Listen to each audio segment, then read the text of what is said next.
नमस्कार, आज़ाद इंडियन में आप सभी दोस्तों का एक बार फिर से बहुत बहुत स्वागत है। दोस्तों, आज हो गया है 15 जून, जो फटाफट बड़ी खबर निकल के आ रही है कि करके जाने की। दरअसल देश भर में संक्रमितों के आंकड़े के लाइव स्टेटस के बारे में आपको बताएंगे। इस बीच बिग ब्रेकिंग लखनऊ में एक बार फिर से CAA प्रदर्शन के लेकर फेसबुक पर तेज हुआ सरगर्मी। जी हाँ, इसके बारे में भी आपको बताएंगे। इस बीच बिग ब्रेकिंग, DU प्रोफेसर वली अख्तर को अस्पतालों ने किया भर्ती, फोर्टिस के गार्ड ने गेट से लौटाया हुई मौत। जी हाँ, आप जाने कि दिल्ली में किस तरीके से अरविंद केजरीवाल की दोगली रणनीति, मुस्लिमों को इलाज न करने की एडवाइजरी जारी की जा रही, इसके बारे में भी आपको बताएंगे। इस बीच एक्टर सुशांत सिंह राजपूत के मर्डर मिस्ट्री को लेकर बड़ा खुलासा, CBI जांच की मांग की जा रही है, इसके बारे में भी आपको बताएंगे। सब कुछ खबरें, कितना भारत बना है आत्मनिर्भर, इसकी एक बानगी हम आपको बताएंगे। आज हालात ये है कि अगर एक सामान ना लिया जाए तो यहाँ कोई सामान भी नहीं बन सकता है, व्यापार भी असंभव है, इसके बारे में भी आपको बताएंगे। इस बीच बड़ी खबर, सबसे बड़ी खबर, यूपी में शिक्षक भर्ती घोटाले में अब तक का सबसे बड़ा खुलासा हुआ है। भारतीय जनता पार्टी के सबसे रसूखदार नेता BJP के नेताओं की इसमें क्लू मिले हैं पूरी तरीके से, उन्हीं के स्कूल से हुआ भ्रष्टाचार। जी हाँ, इनके बारे में आपको एक एक करके बताएंगे। लेकिन इस बीच सबसे बड़ी खबर, छत्तीसगढ़ माओवादियों की मदद करता था BJP नेता, पहुंचाता था ट्रक और अन्य सामान, छत्तीसगढ़ कांग्रेस की सरकार ने गिरफ्तार किया। जी हाँ, इसके बारे में भी आपको बताएंगे किस तरीके से भाजपाइयों की एक एक करके पोल खुल रही है। इस बीच विधायकों की खरीद फरोख्त मामले में राजस्थान में SOG ने शिकंजा कसा, उसके बारे में जाने के लिए उससे पहले छोटा सा निवेदन, अगर आपने चैनल को अभी तक सब्सक्राइब नहीं किया तो प्लीज़ सब्सक्राइब के लाल बटन दबाकर चैनल को सब्सक्राइब करें। और अगर आप भी मानते हैं कि मोदी सरकार के नेतृत्व में देश कोरोना में हराने में पूरी तरह विफल हुई तो इस वीडियो को दिल से लाइक करके अपना समर्थन दर्ज के। दरअसल पहली बड़ी खबर आपको बता दें, देश भर में संक्रमितों का आंकड़ा 10,832 को हुआ पार। जी हाँ, आपको बता दें कि 10,832 मामले अब तक आ चुके हैं। पिछले टोटल अगर बात करें हम कल तो 10,832 है, टोटल 3,32,000 के आंकड़े को पार कर गया है। मृतकों की संख्या 9500 के आंकड़े हो चुकी है। महाराष्ट्र में कल 3390 मामले आए तो टोटल 1,07,000 के आंकड़े पार कर गए हैं। तमिलनाडु में कल 1974 आए तो टोटल 44,661 हो गए हैं। दिल्ली में 2224 मामले सामने आए हैं तो 41,000 के आंकड़े पार कर गए। गुजरात में 511 मामले सामने आए तो 23,590 हो गए हैं। यूपी में 497 मामले सामने आए तो 13,615 हो गए हैं। जबकि राजस्थान में 131 मामले सामने आए हैं तो टोटल 12,532 हो गए हैं। पश्चिम बंगाल में 390 मामले सामने आए तो 11,000 के आंकड़े पार कर गए। जबकि मध्य प्रदेश में कल 450 मामले सामने आए तो 11,000 के आंकड़े पार कर गए। इस बीच हरियाणा में भी 450 के ज़्यादा मामले सामने आए तो 7200 के करीब आंकड़े हो गए। कर्नाटक में 176 मामले आए तो 7,000 के आंकड़े पार कर गए।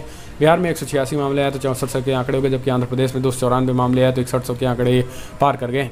जम्मू कश्मीर में 163 मामले सामने आए तो 5,000 के आंकड़े पार। जबकि तेलंगाना में 237 मामले तो 5,000 के आंकड़े हो गए।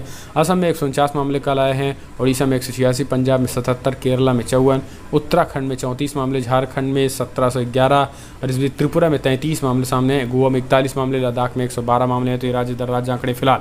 हम चलते हैं अगली बड़ी खबर, आपको बता दें कि लखनऊ में एक बार फिर से CAA के खिलाफ प्रोटेस्ट प्रदर्शन अमेरिका की तर्ज पर करने की तैयारी शुरू। जी हाँ, अमेरिका यानी USA की तर्ज पर राजधानी लखनऊ में नागरिकता संशोधन कानून CAA के खिलाफ हिंसक प्रदर्शन की साजिश चल रही है। आपको बता दें कि साजिश का मतलब है पूरी तरीके से प्लानिंग बन चुकी है और अमेरिका की तर्ज पर CAA का शांतिपूर्ण ढंग से विरोध होगा। हालांकि इसमें हिंसक प्रदर्शन की भी प्लानिंग बनी हुई है, लेकिन आपको बता दें कि हिंसक प्लानिंग सिर्फ और सिर्फ पुलिस प्रशासन का कहना है। जबकि फेसबुक पे ग्रुप बन रहा था प्रदर्शन करने वालों के, शांतिपूर्ण ढंग से प्रदर्शन करने वालों का, लेकिन यूपी में पुलिस प्रशासन ने इस ग्रुप के जो ऑनर थे उनको गिरफ्तार कर लिया, ग्रुप के एडमिन को, और अब उनसे पूछताछ की रही। जबकि लगातार यूपी की पुलिस इसको हिंसक प्रदर्शन का रूप देने की प्लानिंग बता रही है। जबकि प्लानिंग शांतिपूर्ण ढंग से प्रोटेस्ट करने की थी, क्योंकि लॉकडाउन वगैरह सब कुछ खुल गया है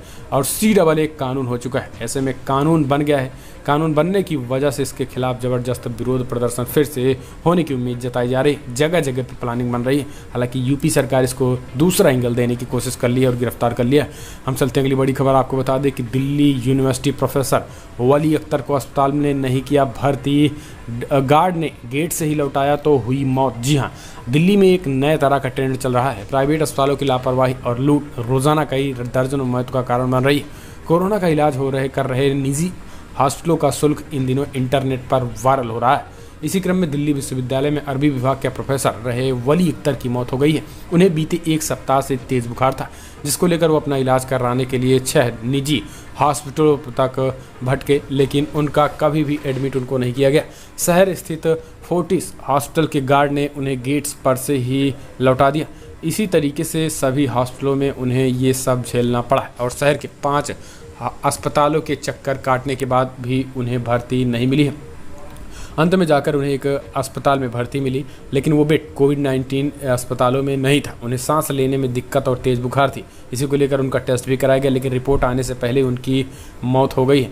अब सवाल खड़े हो रहे हैं कि क्या दिल्ली की केजरीवाल सरकार स्वास्थ्य शिक्षा के दावे कर रही है, स्वास्थ्य के दावे कर रही है, लेकिन क्या आज धर्म विशेष देखकर इलाज होगा? हम चलते हैं अगली बड़ी खबर। एक्टर सुशांत सिंह के परिवारजनों ने बताया इसे एक हत्या, न्यायिक जांच की मांग की है। जी हाँ, आपको बता दें कि मशहूर एक्टर सुशांत सिंह राजपूत ने मुंबई में अपने घर में फांसी लगाकर जान दे दी है। वो 34 साल के थे। इस मामले में सुशांत के मामा ने न्यायिक जांच की मांग की है।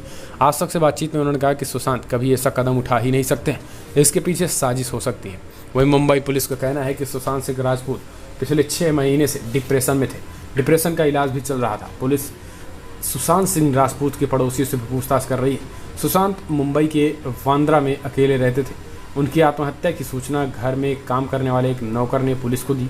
पुलिस को जैसे ही सूचना मिली, पुलिस सुशांत सिंह के फ्लैट में पहुंची। दरवाज़ा तोड़कर करीबी लोग दाखिल हुए तो फांसी के फंदे से लटके नजर आए।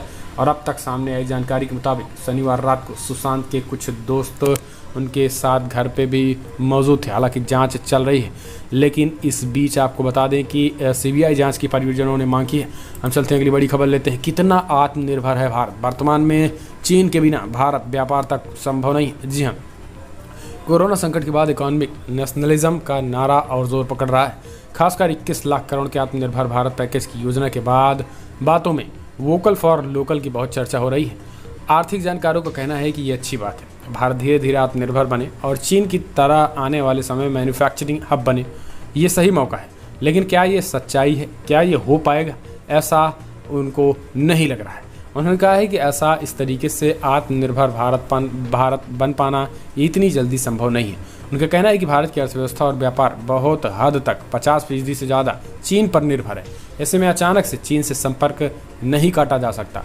उनका ये भी कहना है कि सरकार को चुपचाप वोकल फॉर लोकल की रणनीति पर काम करना चाहिए।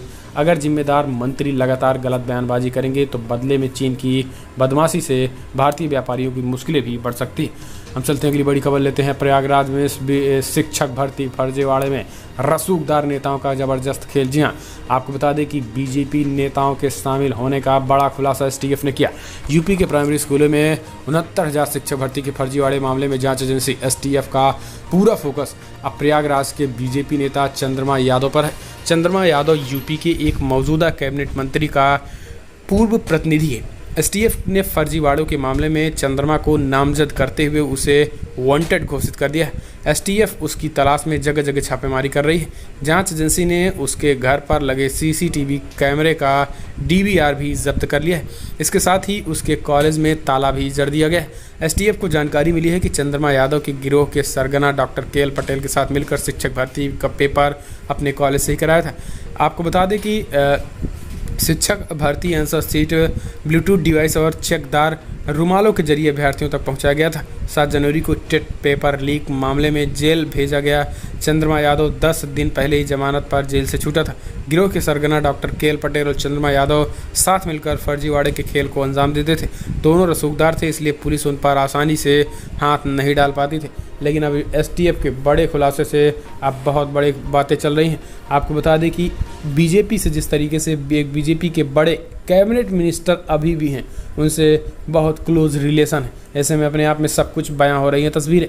हम चलते हैं अगली बड़ी खबर लेते हैं। आपको बता दें कि छत्तीसगढ़ माओवादियों की मदद करता था बीजेपी नेता, पहुंचाता था ट्रक और अन्य सामान, सहयोगी संग गिरफ्तार। जी हाँ, छत्तीसगढ़ पुलिस ने बीजेपी नेता जगत पुजारी और उसके एक सहयोगी को गिरफ्तार कर लिया है। आरोप है कि इन दोनों ने माओवादियों को संघर्षग्रस्त दंतेवाड़ा इलाकों में ट्रैक्टर और अन्य सामान मुहैया कराता था। पुजारी मौजूदा समय में दंतेवाड़ा में भाजपा इकाई का उपाध्यक्ष है। सूत्रों के हवाले से रिपोर्ट में कहा गया है कि पुजारी को लेकर जिला पुलिस को गुप्त सूचना मिली थी कि वो अबूझमाड़ क्षेत्र में माओवादियों को सामान और अन्य सामग्रियां पहुंचाने में शामिल। तो अपने आप में समझ सकते हैं कि जो अपने आप को राष्ट्रवादी पार्टी कह रही है, उनके नेता किन किन कामों में संलिप्त पाए रहे। हम चलते हैं अगली बड़ी खबर। आपको बता दें कि राजस्थान में गुस्से में अशोक गहलोत एसओजी को लगाया खरीद फरोख्त करने वालों को पीछे। जी हाँ, आपको बता दें कि विधायकों की खरीद फरोख्त मामले में एसओजी ने एक्शन शुरू कर दिया। स्पेशल ऑपरेशन ग्रुप की टीम ने शनिवार रात करीब 11:30 बजे से लेकर 1 बजे तक पानी पेंच तिराहे पर नाकाबंदी की। इस दौरान बड़ी संख्या में एसओजी की टीम और पुलिस बल ने बनी पार्क इलाके में दबिश भी दी थी। नाकाबंदी में डिप्टी एएसपी विजय और इंस्पेक्टर रविंद्र शामिल थे। टीमें हॉर्स ट्रेडिंग की जांच के आने के बाद लगातार 3 दिन से नाकाबंदी कर रही हैं। इस दौरान शाहपुर और जयपुर में भी नाकाबंदी की। इसमें बीजेपी के बड़े बड़े नेताओं के फंसने की भी साथ सुगबुगाहट निकल के आ रही। ऐसे में एसओजी जल्द ही उन पर भी शिकंजा कस सकती। हम चलते हैं अगली बड़ी खबर लेते हैं। आपको बता दें कि भारत में नवंबर में चरम पर पहुंचेगा कोरोना। आईसीयू बेड, वेंटिलेटर की होगी कमी, स्टडी में बड़ा दावा। जी हाँ, भारत में कोविड-19 महामारी मध्य नवंबर में अपने चरम पर पहुंच सकती है, जिस दौरान आईसीयू बेड और वेंटिलेटर की कमी पड़ सकती है। एक अध्ययन में यह दावा किया गया है कि अध्ययन के मुताबिक लॉकडाउन के कारण कोविड-19 महामारी 8 हफ्ते में देर से अपने चरम पर पहुंचेगी। भारतीय आयुर्वेदिक अनुसंधान परिषद आईसीएमआर द्वारा गठित ऑपरेशनल रिसर्च ग्रुप के शोधकर्ताओं द्वारा तय किए गए अध्ययन में कहा गया है कि लॉकडाउन ने महामारी के चरम पर पहुंचने को संभवतः 34 से 76 दिन तक आगे बढ़ा दिया है। इसके साथ ही इसने संक्रमण के मामले में लगभग 70 से 97% तक कमी कर दी है, जिससे स्वास्थ्य प्रणाली के संसाधन जुटाने में तो थोड़ा ज़रूर मदद मिली है, लेकिन आने वाले समय में इसका पीक पर जाने का समय भी और लंबा बढ़ गया है। ऐसे में अब जो अगस्त से सितंबर तक भारत में पीक पर कोरोना जाने वाला था, अब वो नवंबर से दिसंबर में पीक पर होगा कोरोना, और उस समय वेंटिलेटर की भी कमी पड़ जाएगी। तो अपने यहाँ पे चिंता की विषय। हम चलते हैं अगली बड़ी खबर लेते हैं। बिग ब्रेकिंग निकल के आ रही। पीएम केयर फंड का होगा ऑडिट, स्वतंत्र ऑडिटर की हुई नियुक्ति। जी हाँ, आपको बता दें कि देश में कोरोना वायरस 3 लाख से ज़्यादा लोगों को अपनी चपेट में ले चुका है। केंद्र और राज्य सरकारें मिलकर कोरोना वायरस को हराने के लिए लगातार काम कर रही हैं। हालांकि इस बीच अब पीएम केयर फंड को लेकर विवाद बढ़ता जा रहा है। कांग्रेस पार्टी ने जबरदस्त दबाव बनाया और अब पीएम केयर फंड का ऑडिट किया जाएगा। विवादों और अदालती मामले से जूझते हुए मोदी सरकार ने शुक्रवार को पीएम केयर फंड की जानकारी अपडेट करने के लिए एक स्वतंत्र ऑडिटर की नियुक्ति की है। वहीं 2 प्रधानमंत्री कार्यालय के अधिकारी मानद आधार पर फंड का संचालन करेंगे। हम चलते हैं अगली बड़ी खबर लेते हैं। बिग ब्रेकिंग निकल के आ रही, जहां पर यूपी में जांचे जाएंगे सभी शिक्षकों के डॉक्यूमेंट, सीएम योगी ने दिया आदेश। जी हां, आपको बता दें कि यूपी में शिक्षकों की नियुक्ति में धांधली की बात सामने आने के साथ ही फर्जी डॉक्यूमेंट के सहारे नौकरी पर लगे कई लोगों की चर्चा में। कांग्रेस की राष्ट्रीय महासचिव और यूपी की प्रभारी प्रियंका गांधी इस मुद्दे पर आक्रामक है और योगी सरकार को लगातार घेर रही है। शिक्षा विभाग में फर्जीवाड़े के बढ़ते मामले को लेकर चौतरफा गिरी यूपी सरकार ने बड़ा ऐलान किया। मुख्यमंत्री योगी आदित्यनाथ ने सभी शिक्षकों के डॉक्यूमेंट की जांच करने के आदेश दिए। मुख्यमंत्री योगी आदित्यनाथ ने आदेश दिया है कि हर शिक्षक के कागजात की जांच की जाए, इसके बाद जांच टीम बनाई जाएगी। मुख्यमंत्री के आदेश पर माध्यमिक, उच्च और बेसिक शिक्षा विभाग के साथ ही समाज कल्याण विभाग के विद्यालय और कस्तूरबा गांधी आवासीय बालिका विद्यालय में कार्यरत सभी शिक्षकों के दस्तावेज की भी जाँच की जाएगी। तो ये बड़ी खबर है। हम चलते हैं अगली बड़ी खबर लेते हैं। बिग ब्रेकिंग निकल के आ रही, जहाँ पर दिल्ली, जी हाँ, अगले हफ्ते मुंबई से चल सकती है लोकल ट्रेन। उद्धव ठाकरे सरकार तैयार कर रही है प्लान। जी हाँ, देश में कोरोना वायरस का संक्रमण तेजी से बढ़ता जा रहा है। देश में अब तक कोरोना के 3.5 लाख के करीब मामले सामने आ चुके हैं। देश में कोरोना सबसे ज़्यादा राज्य प्रभावित महाराष्ट्र, और महाराष्ट्र में 1,10,000 के करीब के आंकड़े पहुंच चुके हैं। लेकिन इस बीच अब बढ़ते मामले के बीच भी उद्धव सरकार ने बड़ा फैसला किया है। उन्होंने लाइफलाइन, महाराष्ट्र की लाइफलाइन कही जाने वाली लोकल ट्रेन की शुरुआत करने का फैसला लिया। इस संबंध में रेल मंत्रालय ने राज्य सरकार से SOP यानी स्टैंडर्ड ऑपरेटर प्रोसेसिंग सौंपने के लिए कहा है। देश में कोरोना का तेज़ी के साथ मामले बढ़ रहा है, लेकिन अब लोकल ट्रेन उद्धव सरकार चलाने जा रही है। हालांकि काफ़ी लोगों को इससे राहत भी मिलेगी। हम चलते हैं अगली बड़ी खबर। बिग ब्रेकिंग न्यूज़ निकल के आ रही है, जहाँ पर आपको बता दें कि दिल्ली में कोरोना टेस्टिंग 3 गुना की जाएगी। बेड के लिए 500 रोल कोच दिए जाएंगे, अमित शाह का ऐलान। जी हाँ, आपको बता दें कि राष्ट्रीय राजधानी दिल्ली में कोविड-19 प्रबंधन के बिगड़ते हालात पर सुप्रीम कोर्ट द्वारा चिंता जाहिर किए जाने के बाद केंद्रीय गृह मंत्री अमित शाह ने केंद्रीय स्वास्थ्य मंत्री हर्षवर्धन सिंह, दिल्ली के उपराज्यपाल अनिल बैजल, मुख्यमंत्री अरविंद केजरीवाल और वरिष्ठ अधिकारियों के साथ रविवार की बैठक की है। अमित शाह ने कहा है कि दिल्ली में कोरोना संक्रमण को रोकने के लिए अगले 2 दिनों में कोरोना टेस्टिंग का बढ़ाकर 2 गुना किया जाएगा और 6 दिनों बाद टेस्टिंग को बढ़ाकर 3 गुना कर दिया जाएगा। इसके साथ ही कुछ दिनों बाद कंटेनमेंट जोन में हर पोलिंग स्टेशन पर टेस्टिंग की व्यवस्था शुरू की जाएगी। हम चलते हैं अगली बड़ी खबर दुनिया भर में जो आंकड़े निकल के आ रहे हैं, एक नज़र उस पर डाल लेना जरूरी है दोस्तों। दुनिया भर में 75 लाख के आंकड़े को पार कर गया। जी हाँ, 75,53,000 कन्फर्म केसेज हैं, जबकि मृतकों की संख्या 4,23,000 को पार कर गई है। यूनाइटेड स्टेट में 21,15,000 कन्फर्म केसेस तो 1,17,000 के करीब लोगों की मौत हो गई है। ब्राज़ील में 8,51,000 कन्फर्म केसेस तो 42,000 के करीब लोगों की मौत हो गई है। रसिया में 5,28,000 कन्फर्म केसेस तो 7,000 के करीब लोगों की मौत हो गई है। इंडिया में 3,20,000 कन्फर्म केसेस तो 9,000 के करीब लोगों की मौत हो गई है। यूनाइटेड किंगडम में 2,94,000 कन्फर्म केसेस तो 41,000 के करीब लोगों की मौत हो गई है। स्पेन में 2,43,000 कन्फर्म केसेस तो 27,000 के करीब लोगों की मौत हो गई है। इटली में 2,36,000 कन्फर्म केसेस तो 34,000 के करीब लोगों की मौत हो गई है। ये दुनिया भर का आंकड़ा फिलहाल बड़ी खबरों में इतना, लेकिन अगर आपको वीडियो पसंद आया तो लाइक करें, शेयर करें, कमेंट के माध्यम से अपनी राय देना ना भूलिए। इस वीडियो में इतना ही। जय हिंद, जय भारत।